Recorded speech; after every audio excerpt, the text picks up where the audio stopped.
वैशाख मास की कृष्ण पक्ष की एकादशी तिथि को वरुथनी एकादशी के नाम से जाना जाता है।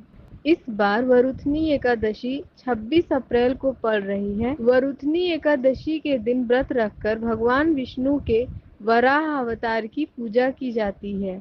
एकादशी व्रत सभी व्रतों में सर्वश्रेष्ठ है, इसलिए वैशाख माह में एकादशी व्रत करने का लाभ 2 गुना बढ़ जाता है। ऐसी मान्यता है कि जो भक्त वरुथनी एकादशी पर भगवान विष्णु की पूजा व कथा सुनते हैं, उनकी सभी मनोकामनाएं पूरी होती हैं। आइए हम आपको बताते हैं वरुथनी एकादशी की तिथि कब है। पंचांग के अनुसार वैशाख माह के कृष्ण पक्ष की एकादशी तिथि की शुरुआत 26 अप्रैल दिन मंगलवार सुबह 1:37 पर हो रहा है। इस तिथि का समापन 27 अप्रैल को सुबह 12:47 पर होगा।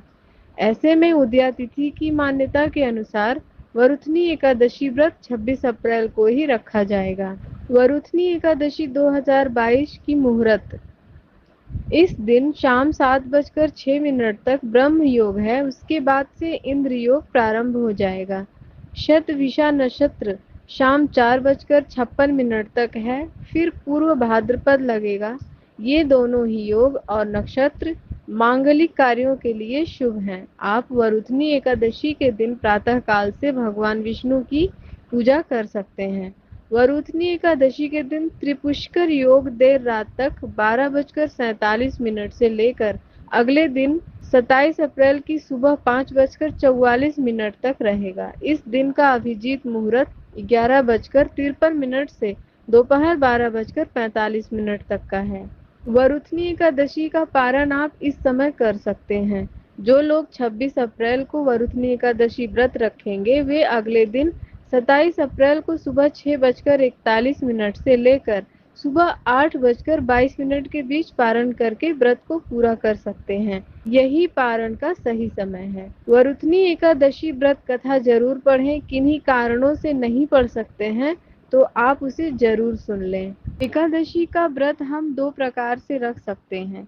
एक निर्जला रहकर यानी कि बिना जल ग्रहण किए, और दूसरा फलाहार यानी कि फल का सेवन करके।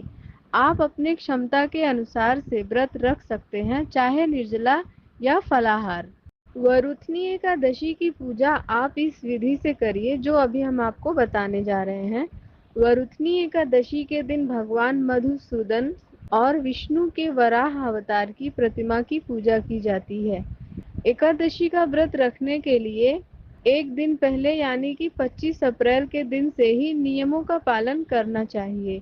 दशमी के दिन केवल एक बार ही भोजन ग्रहण करें। भोजन सात्विक होना चाहिए। एकादशी तिथि को सुबह सूर्योदय से पहले उठकर दैनिक कार्यों से निवृत्त होकर स्नान करें। इसके बाद व्रत का संकल्प लें। इसके बाद विष्णु के वराह अवतार की पूजा करें। उसके बाद भगवान विष्णु को अक्षत, दीपक, नैवेद्य आदि 16 सामग्री से उनकी विधिवत पूजा करें।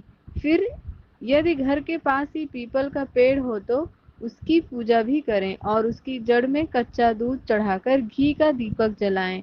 घर से दूर है तो तुलसी का पूजन करें और पूजन के दौरान ओम नमो भगवते वासुदेवाय नमः इस मंत्र का जाप करते रहें। फिर रात में भी भगवान विष्णु और लक्ष्मी माता की पूजन अर्चना करें। पूरे दिन समय समय पर भगवान विष्णु का स्मरण करें। रात में पूजा स्थल के समीप जागरण करते रहें। एकादशी के अगले दिन द्वादशी को व्रत खोलें। यह व्रत पारण और मुहूर्त के समय खोलें। व्रत खोलने के बाद ब्राह्मण या किसी गरीब को भोजन कराएं।